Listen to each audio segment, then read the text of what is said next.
पढ़ेंगे ही पढ़ेंगे, प्लस हम 12th क्लास में भी इसको फर्दर पढ़ेंगे। ओके, तो हम ये टॉपिक स्टार्ट करने वाले हैं जो कि है लॉज ऑफ थर्मोडायनेमिक्स। ये जो थर्मोडायनेमिक्स है ये बेसिकली दो साइंटिस्ट ने बताया था। जो पहले साइंटिस्ट थे वो थे लॉर्ड केल्विन जी ने, और दूसरे जो साइंटिस्ट थे वो थे क्लॉसियस। इन दोनों ने हमें इन्वेंशन किया था लॉज ऑफ थर्मोडायनेमिक्स का। ये जो थर्मोडायनेमिक्स का जो स्टडी करी गई थी इन दोनों साइंटिस्ट के थ्रू, ये 19th सेंचुरी में करी गई थी। 19th सेंचुरी में इन दोनों साइंटिस्ट ने लॉज ऑफ थर्मोडायनेमिक्स इंट्रोड्यूस करा। बेसिकली इसमें दो लॉज आते हैं, पहला आता है फर्स्ट लॉ ऑफ थर्मोडायनेमिक्स और दूसरा आता है second law of thermodynamics. Basically इस लॉ में हमें ये बताया गया है कि अगर हम कोई भी काम कर रहे हैं, कोई भी अगर वर्क किया जा रहा है तो उसके थ्रू हम हीट को जनरेट करते हैं। इट मीन्स अगर मैं आपको एग्जांपल दूंगी तो अगर हम अपने हाथों को रब करते हैं तो जब हम हमारे हाथों को रब करते हैं तो उसमें से क्या जनरेट होती है, हीट जनरेट होती है। तो उससे क्या होता है, इसका कहने का मतलब ये है कि जब भी हम किसी भी काम को करते हैं तो उसमें क्या इवॉल्व होती है, हीट इवॉल्व होती है। यही उन्होंने बताया है लॉ ऑफ थर्मोडायनेमिक्स। जब भी हम कोई काम करते हैं तो उसमें क्या जनरेट होता है, एक मैकेनिकल वर्क जनरेट होता है, और वो मैकेनिकल वर्क जनरेट होने के कारण ही उस वर्क के थ्रू हीट जनरेट होती है, और हीट जनरेट होती है वही पूरा इंट्रोड्यूस किया गया है लॉज ऑफ थर्मोडायनेमिक्स में। जैसे कि अगर हम एग्जांपल लेते हैं, ठंडियों के टाइम पे हम लोग हीटर चलाते हैं। हीटर चलाते हैं तो जैसे ही हीटर स्टार्ट होता है तो हमारा जो पूरा कमरा होता है, जो पूरा रूम होता है, वो क्या हो जाता है, गर्म हो जाता है। इट मींस वार्म हो जाता है। ये भी थर्मोडायनेमिक्स में ही आता है। अगर मैं आप लोगों को एक्सप्लेन करूं दूसरे एग्जांपल से, तो मान के चलिए हमारे पास दो बॉडीज है, पहली बॉडी है ए और दूसरी बॉडी है बी। अगर मान के चलिए ए वाली बॉडी का टेम्परेचर हॉट है और बी वाली बॉडी का टेम्परेचर कोल्ड है, और अगर मैं इन दोनों बॉडी को आपस में टच करती हूँ, अगर इन दोनों बॉडी को आपस में टच कर दिया जाता है तो इसमें क्या होगा, एक्सचेंज ऑफ टेम्परेचर होगा। दोनों बॉडी में क्या होगा, exchange of temperature. Exchange of temperature कहने का मतलब ये है, ये वाली बॉडी मतलब जो ए बॉडी है उसका टेम्परेचर ज्यादा है as compare to be body. जब हम इन दोनों बॉडी को टच कर देंगे तो ए वाली बॉडी का जो टेम्परेचर है वो कहां पर शिफ्ट होने लग जाएगा, बॉडी बी में, और ये तब तक ट्रांसफर होते जाएगा। इट मींस इसमें हीट ज्यादा है और इसमें हीट कम है। इट मींस ए वाली बॉडी की जो हीट है वो किस में ट्रांसफर होती जाएगी, बॉडी बी में। और ये ट्रांसफर ऑफ हीट तब तक चलेगा जब तक ए वाली बॉडी का और बी वाली बॉडी का जो टेम्परेचर है वो इक्वल नहीं हो जाता। दोनों का टेम्परेचर, दोनों की जो हीट है वो जब तक इक्वल नहीं होती तब तक ए वाली बॉडी का जो टेम्परेचर है वो इसमें जाता रहेगा। इट मींस हीट जो है वो एक जगह से दूसरी ट्रांसफर होती रहेगी तब तक जब तक दोनों बॉडी का जो टेम्परेचर है वो सेम नहीं हो जाता।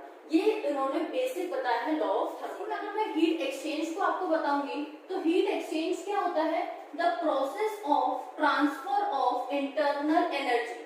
मतलब एक ऐसी process, the process of transfer मतलब एक बॉडी से दूसरी बॉडी में ट्रांसफर होना of internal energy. It means A वाली बॉडी की जो इंटरनल एनर्जी है वो बी वाली बॉडी में ट्रांसफर हो रही है। The process of transfer of internal energy from one body to another body.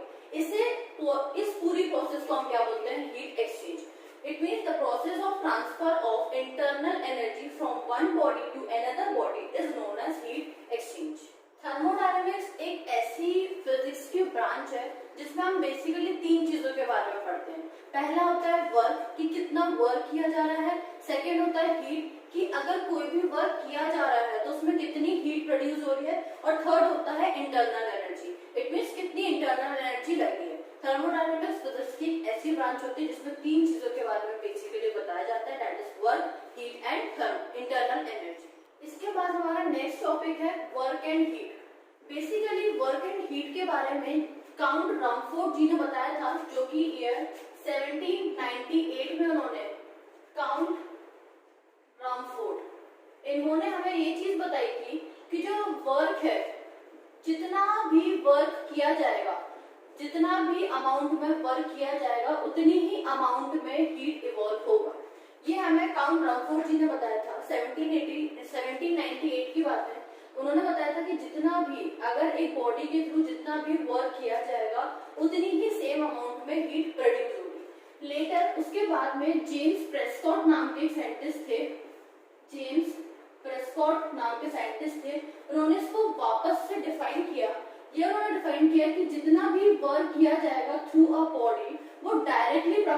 होगा हीट के। इट मींस जितना वर्क किया जाएगा उतनी ही हीट इवॉल्व होगी। अगर ज्यादा वर्क डन किया जाएगा तो ज्यादा हीट इवॉल्व होगी, और अगर कम वर्क डन किया जाएगा तो कम हीट इवॉल्व होगी। हम ये जानते हैं कि हम वर्क को कैसे डिफाइन करते हैं, W से, इज डायरेक्टली प्रोपोर्शनल टू, और हीट को हम कैसे डिफाइन करते हैं, Q। Work is denoted by W and heat is denoted by Q। इसलिए हमने वर्क की जगह पर W लिखा और हीट की जगह पर Q। अब हम ये बहुत अच्छे से जानते हैं कि डायरेक्टली प्रोपोर्शनलिटी का साइन हटाकर एक कांस्टेंट आ जाता है, जो कि हम यहाँ पर लगा रहे हैं J। J जो है यहाँ पर हमने प्रोपोर्शनलिटी कांस्टेंट लिया है, जो कि जूल को डिफाइन करता है। ये पूरी जो प्रोपोर्शनलिटी है, दैट मींस जो वर्क है that is directly proportional to heat, ये इन दोनों साइंटिस्ट ने बताया था, जो कि पूरा टॉपिक वर्क और हीट में ही आता है। इसके बाद अगर मैं Q की वैल्यू 1 ले लूं, इट मींस अगर मैं हीट 1 ले लूं, Q is equals to 1, then from इस इक्वेशन हम क्या मान लेंगे, W is equals to J into 1, और वैल्यू क्या आ जाएगी हमारे पास, W is equals to J। इसके बाद हमें J की वैल्यू पता है, इट मींस एक कांस्टेंट प्रोपोर्शनलिटी हमने लगाया है, कांस्टेंट जो कि है J। J की वैल्यू होती है 4.186 अर्ज 4.186 into 10 to the power -7 अर्ज पर calorie. J is equals to 4.186 into 10 to the power -7 अर्ज पर कैलोरी। ये हमारी इस कांस्टेंट की वैल्यू होती है, जो कि हमारा जूल कांस्टेंट। नेक्स्ट टॉपिक है हमारा इंटरनल एनर्जी। इंटरनल एनर्जी को हम डिफाइन करते हैं कैपिटल, डिनोट करते हैं कैपिटल Q से। इंटरनल एनर्जी बताता है कि अगर हम दो एनर्जी को ऐड कर दें, दो एनर्जी इनमें कौन कौन सी दी जाती है, पहली दी जाती है काइनेटिक एनर्जी, और जो दूसरी एनर्जी होती है वो होती है पोटेंशियल एनर्जी। तो इंटरनल एनर्जी वो एनर्जी होती है जो कि दो energy, it means kinetic energy और पोटेंशियल एनर्जी का सम। अगर हम काइनेटिक एनर्जी को और पोटेंशियल एनर्जी को अगर हम सम करते हैं उन दोनों का, तो हमें क्या ऑब्टेन हो जाएगा, इंटरनल एनर्जी। अब हम एक चीज जानते हैं, काइनेटिक एनर्जी को हम डिनोट करते हैं E K से, और पोटेंशियल एनर्जी को हम डिनोट करते हैं E P से। तो इट मींस हमें U मिल जाएगा E K plus E P। It means internal energy is equals to kinetic energy plus potential energy. Next है हमारा फर्स्ट लॉ ऑफ थर्मोडायनेमिक्स। ये first law of thermodynamics 3 scientist ने हमें इंट्रोड्यूस करवाया था, जिनका नाम था रमफोर्ड, डेवी और जूल नाम के scientist. Rumford, Davy and Joule नाम के साइंटिस्ट। इनके अलावा भी और भी साइंटिस्ट थे जिन्होंने फर्स्ट लॉ ऑफ थर्मोडायनेमिक्स को डिस्क्राइब किया था। अब इन तीनों ने और बाकी साइंटिस्ट ने फर्स्ट लॉ में ये हमें इंट्रोड्यूस करवाया है कि जितना भी वर्क डन किया जाएगा, अगर हमारे पास कोई भी एक सिस्टम है, उसमें हम जितना भी वर्क डन करेंगे, सेम अमाउंट में हीट जो है हमें ऑब्टेन होगी। अभी हमने इससे पहले पढ़ा था कि जितना जो वर्क डन होता है वो डायरेक्टली प्रोपोर्शनल होता है हीट के। इट मींस अगर मैं किसी भी सिस्टम पे 10 टाइम्स वर्क डन करूंगी तो उतने ही अमाउंट में मुझे हीट जो है वो जनरेट होगी। मान के चलिए मैंने कोई भी एक सिस्टम ले लिया है जिसको अब मैं हीट प्रोवाइड करवा रही हूँ। अगर यहाँ पर हमारे पास कोई एक गैस है सिस्टम में, जो कि पूरी एक सिस्टम से एनक्लोज्ड है, यहाँ पर हमारा एक पिस्टन लगा हुआ है। अगर मैं इस गैस में क्या प्रोवाइड करवा रही हूँ, हीट प्रोवाइड करवा रही हूँ, तो इसमें प्रॉपर वर्क डन हो रहा है।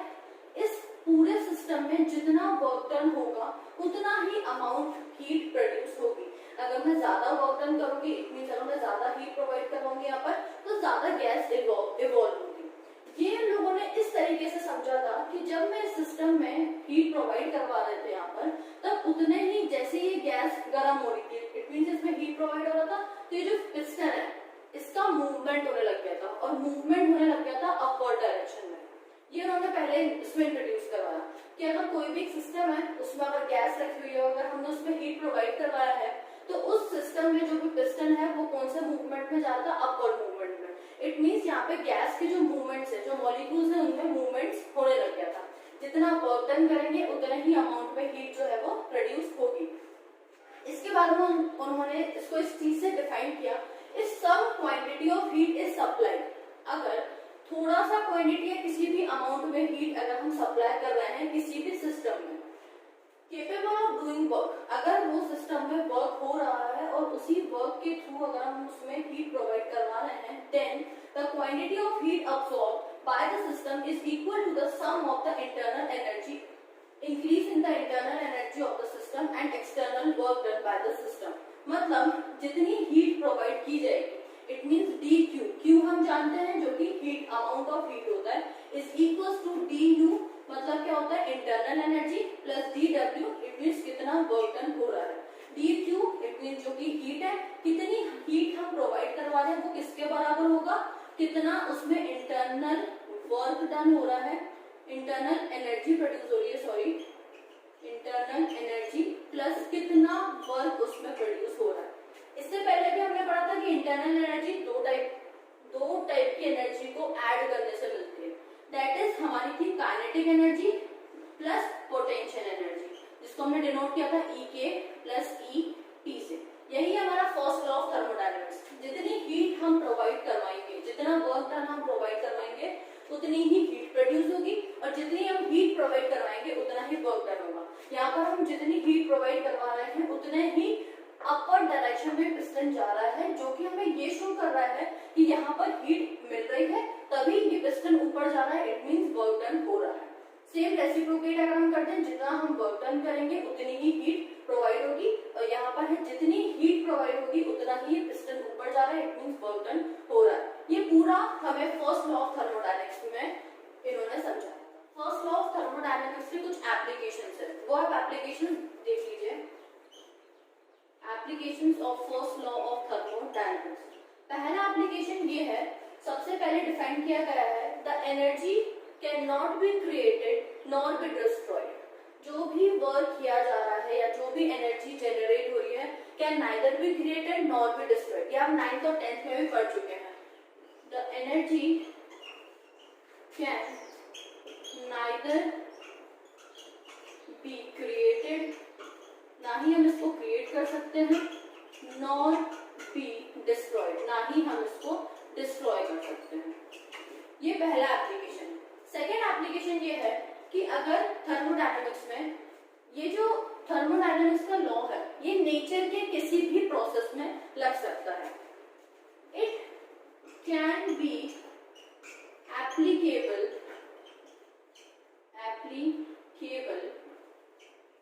To all the process of nature, nature की किसी भी प्रोसेस में लॉ ऑफ थर्मोडायनेमिक्स एप्लीकेबल होता है। थर्ड एप्लीकेशन इसका ये है कि लॉ ऑफ थर्मोडायनेमिक्स तीनों मैटर पे एप्लीकेबल है। It is applicable in all 3 matters. अब 3 matters it means solid, liquid and gases. तीनों ही मैटर में ये लॉ एप्लीकेबल होता है। ये है इसके कुछ एप्लीकेशन। नेक्स्ट है हमारा topic work done in an isothermal process. It means इन्होंने फर्स्ट लॉ ऑफ थर्मोडायनेमिक्स को डीपली इन्होंने एक्सप्लेन कर दिया है। इसमें उन्होंने अगेन एक सिस्टम लिया है जिसमें फिर से उन्होंने एक गैस ली है, और अगर इस गैस को हम अगेन हीट प्रोवाइड करवाएंगे तो इस सिस्टम में, इस पूरे सिस्टम में वर्क डन होगा। अब वो वर्क डन इस प्रकार से होगा कि जैसे ही हम इस गैस में हीट को प्रोवाइड करवाएंगे तो ये पिस्टन जो है, जो भी हमने पहले पढ़ा, थोड़े से अपर डायरेक्शन में आ जाएगा। ये अपर डायरेक्शन जो है, ये यहाँ पे सिंबल शो कर रहा है कि ये पहले पिस्टन की जो पोजीशन थी, जब हम हीट देने से पहले जो पिस्टन की पोजीशन थी वो ये थी, और उसके बाद जैसे हमने उसमें कुछ अमाउंट में हीट प्रोड्यूस करी, उसके बाद जो वर्क डन हुआ है, उसके बाद पिस्टन का जो एंगल हो गया वो इतना हो गया। हम ये चीज जानते हैं, जो dw होता है, इट मींस जो वर्क डन होता है वो क्या होता है, P into A into dx। यहाँ पर P क्या बताया है, कितना प्रेशर लग रहा है, into A कितना बताया है, कितना एरिया में चेंज आ रहा है, into dx मतलब पहले जो सिस्टम की जो पोजीशन थी और जो बाद में सिस्टम की पोजीशन थी, उन दोनों में कितना डिफरेंस आया है, dx का डिफरेंस आया है, ये उन्होंने बताया है। हम एक चीज जानते हैं, A मतलब एरिया इनटू जितना डिस्टेंस होता है उसको हम क्या बताते हैं, dv हम क्या बताते हैं, कितना वॉल्यूम है। यहाँ पर आप मेंशन कर सकते हैं dv is equal to change in volume, जिसको हम डिफाइन करते हैं v से। अब यहाँ पे हमने बोला है change in volume, it means V2 और V1 हो जाएगा, क्योंकि यहाँ पे चेंज हो रहा है। V2 is greater than V1। Let WISO, it means isothermal energy की हम बात कर रहे हैं, isothermal process. Let W be the work done. W क्या बताया गया है, कितना वर्क डन किया जा रहा है इस प्रॉपर सिस्टम में।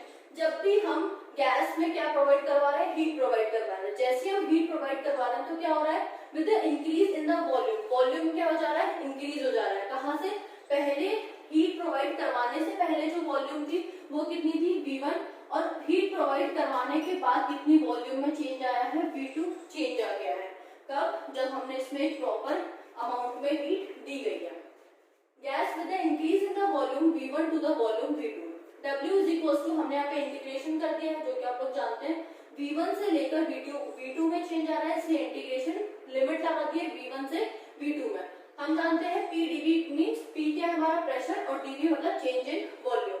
हमने इससे पहले पढ़ा था, हमें वैल्यू पता है PV is equal to RT होता है। जहाँ पे हम P की वैल्यू निकालेंगे तो यहाँ पे मल्टीप्लीकेशन में इधर जाकर डिवाइड हो जाएगा।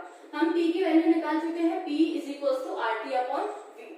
इस P की वैल्यू हम इस इक्वेशन में पुट अप करेंगे, जो कि हमारी आ जाएगी W isothermal process integration of V1 upper limit है हमारी V2, P की वैल्यू आ जाएगी RT अपॉन V, ये हमने वैल्यू रख दी, और ये dV अलग से हम लिख देंगे, ये हो गया हमारा dV। हम एक चीज जानते हैं, RT क्या है हमारा कांस्टेंट टर्म है, इसलिए हम RT को बाहर निकाल के रख देंगे। W it means work done is equals to RT हमने बाहर निकाल दिया है, इंटीग्रेशन ऑफ V1 लिमिट लग गई V2, यहाँ पर हमारा क्या बचेगा 1 अपॉन V इंटू dV। अब हम इसका इंटीग्रेशन करेंगे।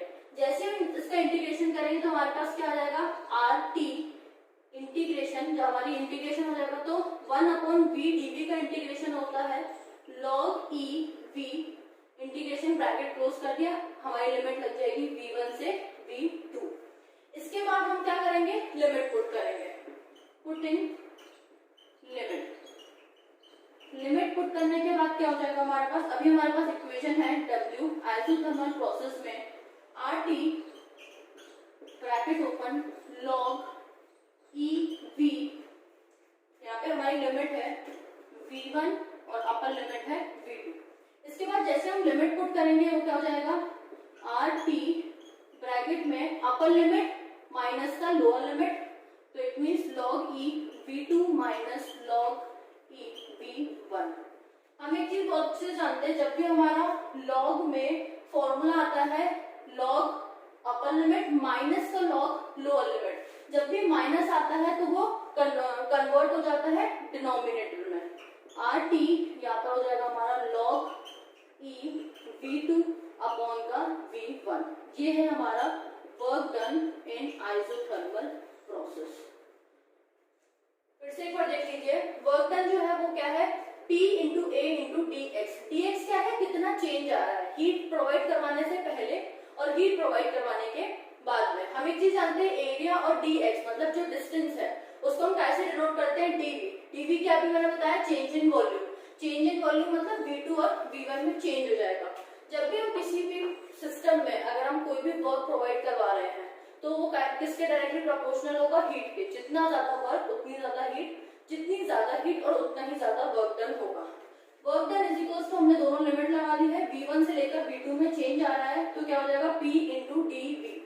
P की वैल्यू हम जानते हैं PV is equals to RT, जहां पर हम P की वैल्यू निकालेंगे V डिनोमिनेटर में चले जाएगा RT अपॉन V। इसके बाद हम ये पूरी P की वैल्यू कहाँ पुट अप कर देंगे, इक्वेशन नंबर 1 अगर हम उसका नाम देते हैं। P की वैल्यू जो हमने पुट कर दी तो क्या हो गया, V1 से V2 RT upon V into dV। RT हमारा कांस्टेंट टर्म है, हम इसको बाहर निकालेंगे।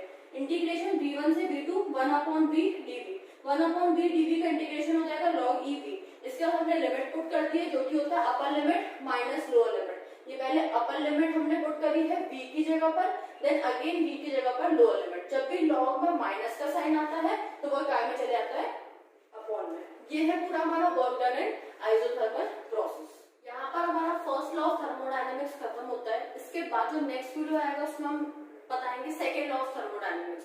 वो भी काफी इजी है और काफी पूछा भी जाता है। इसके जितने भी नोट्स हैं मैं आपको लिंक प्रोवाइड करवा दूंगी, जो भी डाउट हो आप प्लीज आप प्लीज मुझे कमेंट्स बॉक्स में पूछिएगा। अगर आपको पसंद है तो प्लीज लाइक शेयर और कमेंट जरूर करिएगा। अभी तक अगर आपने चैनल को सब्सक्राइब नहीं किया है तो आप प्लीज चैनल को